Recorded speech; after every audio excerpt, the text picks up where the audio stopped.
Président, honorables membres du jury, auditoire, bonjour. Moi qui pensais faire une finale en finesse. Quand j'ai vu le sujet, j'en ai perdu la tête. Voix des process avait vraiment le sens de l'humour. L'expression « on peut rire de tout » n'aura jamais été aussi vraie. Après le sujet graveleux, voilà le sujet dangereux. Décidez-vous où m'en voulez. Sommes-nous tous dans la dèche? Sommes-nous tous dans la dèche? La nuance est mince, pourvu que l'on soit aveugle. Malheureusement pour moi, j'ai des problèmes de vision ou d'orthographe. Allez savoir. Quoi qu'il en soit, je n'ai pas perçu le sujet comme vous, non. J'ai mis en avant l'aspect économique, avant tout. Seul. En somme, j'ai retourné mes poches, retourné mon portefeuille, mais rien n'est tombé. Aucun billet, aucune pièce, j'étais dans la dèche. J'étais mal parti aussi. Ma contradictrice avait raison avant même d'avoir commencé. Mais je suis têtu, tenace, obstiné, peu importe l'adjectif, je défends mes idées. J'ai décidé de me sortir de cette dèche. Pour cela, j'ai créé une EIRL, un État islamique à responsabilité limitée. Je suis appuyé sur une tendance, un fait de mode, porter la barbe. C'est en vogue, il paraît. Soit. J'ai alors sorti un produit, Barbe Laser, censé accélérer la pousse de la pilosité faciale. Vous pouvez d'ailleurs admirer sa redoutable efficacité. En vérité, le produit importe peu, la qualité du produit importe peu. Ma stratégie commerciale était de me servir de la crédulité de la foule, leur vendre du rêve, et avec un acte marketing bien placé, leur vendre de l'espoir. Ça a marché. En très peu de temps, j'avais gagné beaucoup d'argent. Et alors pourquoi s'arrêter là? En si bon chemin, il fallait amasser plus d'argent, toujours plus d'argent. Pour cela, il me fallait un moteur plus puissant, un aimant irrésistible. La peur, la haine, l'intolérance ne sont-ils pas les excitateurs de toutes les passions? Il me fallait leur donner un ennemi et un but à atteindre, monnayant le moyen pour. Cet ennemi, c'est Limberg, l'hérétique du poil, le déviationniste de la pilosité. Et cet idéal, ce but à atteindre, c'est la Sainte Barbe. Oui, la Sainte Barbe. Mais c'est un peu court. Non, cette flatterie pileuse, couvrant le menton, noire, épaisse, luisante, magnifique, cette forêt pubescente, soulignant le caractère de son maître, cette pilosité, si révérencieuse, mais si respectable.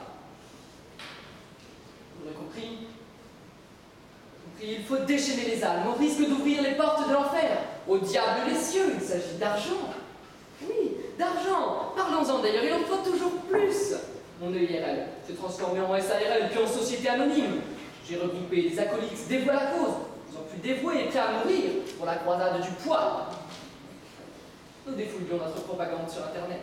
Nous regroupions de plus en plus de fidèles, clients. Nous sommes devenus riches, je suis devenu riche, mais ça ne me suffisait pas. Maintenant, je voulais le pouvoir. Alors je me suis décidé à le prendre, coûte que coûte, et prenant les forces et les armes s'il le fallait. J'ai fondé le parti barbiste et j'ai imposé la barbia sur tout le territoire contrôlé. Que les femmes cachent leur impudente joue trop glabre et lisse. Que l'on brûle les tableaux de Rembrandt et qu'on détruise les statues de Michel-Ange, véritable panégyrique à l'infâme Limberg. Oui, j'avais su instaurer le monopole du poil. J'étais riche, j'étais puissant, je n'étais plus dans la dèche. Oui, je n'étais plus dans la dèche, mais j'étais tombé dans la dèche. Aux grandes tragédies, je n'étais qu'un personnage d'une de ces pièces de Sophocle. À vouloir fuir à tout prix mon destin, j'avais fini par le précipiter. J'avais rejoint le rang de ces obscurantistes ignorants, ces personnes qui, sous couvert de promesses haineuses et de religions qui ne leur appartiennent pas, prônent une idéologie gâtée par la bêtise de leurs propos. Oui, l'argent coulait à flot, mais le sang également. Or, revenons-en à l'expression, être dans la dèche. Cette dèche trouve son origine d'une faute de prononciation du mot déchu. Ironie linguistique, quand il nous tient. Bref, quoi qu'il en soit, cet ancien néologisme signifie être dans la misère. Et être dans la misère, c'est être dans une grande insuffisance de quelque chose. Mais alors, manque-t-on uniquement d'argent? On peut manquer de bien d'autres choses. On peut manquer d'humour, d'amour, de compassion ou d'intelligence. En fondant le parti barbiste, j'avais manqué des quatre à la fois. Oui, j'étais riche, j'étais puissant, mais j'étais plus à la dèche que jamais. J'ai alors décidé de tout plaquer. Fini pour moi le barbisme et la barbia, j'en avais plein là-bas. Me voilà reparti à zéro, rasé de toutes les erreurs du passé, cherchant toujours désespérément le moyen de ne pas être dans la dèche, tout en ne tombant pas dans la dèche, pour ne pas tomber dans d'autres dèches. Mais alors une question me taraude. Oui, une question me taraude. Comment peut-on s'en sortir dans ce monde où rigueur budgétaire, dépression économique et autres crises majeures font le quotidien de nos gros titres? Comment ne pas être un requin, un loup de Wall Street, voire même un loup de Raqqa? Pour aborder cela, on ne peut pas prendre en compte tous les déterminismes différents de tous les hommes. Non, la société est bien trop inégale, l'être humain bien trop complexe. Ainsi, partons du principe que nous sommes tous dans la dèche, tous autant que nous sommes. Mon histoire sera également la vôtre. Tout comme moi, vous chercherez à sortir de cette dèche, de cette misère, tout en ne tombant pas dans l'immoralité et la haine. Bien. Tout d'abord, alors, attardons-nous sur l'origine de ce mal, sur la cause de ce vice. Oui, voyez-vous, la poursuite éternelle de l'argent et du pouvoir tue l'amour et crée la peur. L'argent, le pouvoir, sont des tumeurs. Ceux qui les touchent sont infectés. Ils détruisent nos cœurs, puis nos pensées. L'argent. L'argent évoque la peine et inspire la haine. Il faut s'en détacher, concevoir les richesses autrement. Les concevoir dans l'utilitarisme de Bentham. L'argent ne serait plus une fin, mais un moyen. Dès lors, on ne serait plus à sa poursuite, et l'attrait vicieux qu'il tend à dégager tendrait à s'effacer. Cet utilitarisme qui fixe, pour fin ultime, le plus grand bonheur du plus grand monde. Et la clé de voûte, oui, la clé de voûte qui mène à la richesse dans sa forme la plus pure. Le bonheur de l'âme. Avec cette acception de l'argent, le sujet n'est plus économique, il est avant tout social. Oui. Car cette doctrine démoniste insiste sur le fait qu'il faut considérer le bonheur de tous pour maximiser le sien, pour maximiser son bonheur intérieur, son bonheur propre. Ainsi, l'idée sombre de dominer les foules et écraser les opposants n'est pas une stratégie économique viable. Vouloir à tout prix terrasser sa contradictrice n'est tout simplement pas agréable. Il est bien plus satisfaisant de lui tendre une main amicale. Oui, amicale. Et de l'inviter à rejoindre notre possession, en incitant à se dévêtir de son manteau d'idées noires. Oui, retrouvons-nous, accordons-nous. Vouloir à tout prix tromper la foule n'est pas plaisant non plus. Oui, car à trop vouloir faire croire, on finit par y croire soi-même. Le trompeur devient trompé. Il est bien plus acceptable de chercher à sortir le monde de sa caverne platonienne en plaidant des vérités cachées. Être dans la dèche relève donc d'une sorte de choix. Il appartient à chacun de nous de choisir quel chemin prendre, quelle voie prendre, celui du dèche ou celui du démiurge. Maintenant que je vous ai déjà décrit où menait le chemin du dèche, laissez-moi vous conter celui du démiurge. Car oui, n'oublions pas notre quête première. Il faut encore sortir de cette dèche. Mais rassurez-vous. Rassurez-vous, ne tremblez pas comme une feuille, nous avons déjà fait un grand pas. Nous ne repartons pas de zéro. À présent, nous avons l'expérience avec nous. Et justement, avec ce recul, je me suis entouré de personnes bienveillantes, personnes motivées, afin de vaincre la première misère, celle de la solitude. Ensemble, nous avons fondé de grandes collectivités agricoles puis industrielles. L'intérêt collectif primant sur l'intérêt individuel, le profit a été banni. La course effrénée aux chiffres, exclue.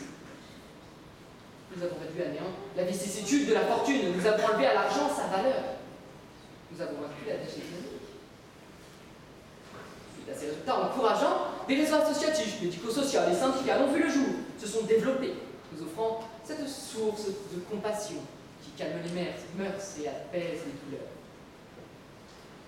L'écoute des autres. L'écoute des autres fut également un autre fondement de cette collectivité. C'est elle qui permet la mise en échec de l'autocratie et de toutes les misères qui l'accompagnent. Ce de ces principes d'unité sociale, de solidarité, de démocratie participative qui attirent. Ils attirent bien plus que des programmes ponctués d'étroitesse d'esprit, d'individualisme, de haine, de peur, de bêtises sans nom. Le temps s'écoulant, notre communauté s'agrandissait, nous permettant l'ouverture de diverses académies qui prônaient et soutenaient la science, la culture, l'ouverture d'esprit. Les arts se sont développés et la liberté de s'exprimer avec. La satire était chose commune, et même chose encouragée. Elle ne se faisait pas tirer dessus. Nous n'étions pas forcément riches, nous n'étions pas forcément puissants, mais nous n'étions pas dans la dèche ni dans la Daesh. Alors certes, cette vision sonne-t-elle la musique Let Love Rule de Lenny Kravitz. Elle est inspirée d'illustres auteurs tels Aldous Huxley ou Boris Vian, le tout agrémenté d'un certain parfum de marxisme. Oui, ce chemin, le chemin du démiurge, est utopique. Oui, la vie ne peut pas être aussi rose. Mais comme le disait Victor Hugo, le poète en des jours impies vient préparer des jours meilleurs. Et l'homme des utopies, les pieds ici, les yeux ailleurs. Bien entendu, cela reste une vision. Bien entendu, cela reste une fiction. Le bien et le mal ne sont pas limités par une frontière si visible. La réalité est empreinte de nuances et de teintes très diverses que l'on doit chérir coûte que coûte. Car c'est cette diversité qui forme un tout si cohérent et modéré. Surtout modéré. Car oui, je vous ai présenté ici les deux extrêmes. La dystopie, d'une part, qui, sur cette terre, sévit sous une forme différente, mais sur un fond similaire. Oui, cette dystopie est réelle. Et elle tue, elle agit, en ce moment même, elle détruit. L'utopie, quant à elle, reste irréelle, malheureusement. Mais rien, non rien ne nous empêche de tendre vers elle, d'essayer d'atteindre le paroxysme d'une liberté qui, aujourd'hui, n'a pas de prix. Ce sujet nous demande si nous sommes tous dans la dèche. Tous. Mais il n'y a qu'une maxime absolue, c'est qu'il n'y a rien d'absolu. Oui, rien d'absolu, et c'est pour cela que je peux vous affirmer, avec la certitude la plus absolue, que non. Non, nous ne sommes pas tous dans la dèche. Certes, il y aura toujours des gens qui ne voudront pas avancer, qui auront leur vision braquée sur le passé et qui resteront dans la dèche. Certes, il y aura toujours des gens qui opteront pour la facilité, qui auront leur vision braquée sur la stupidité et qui resteront dans la dèche. Mais il y aura toujours des braves. Oui, des braves prêts à avancer, prêts à se transcender. Êtes-vous de cela? La réponse n'appartient qu'à vous. C'est un choix. Alors aujourd'hui, avancez. Avancez avec moi. Oui, dites non. Non à cette dèche. Non à cette dèche.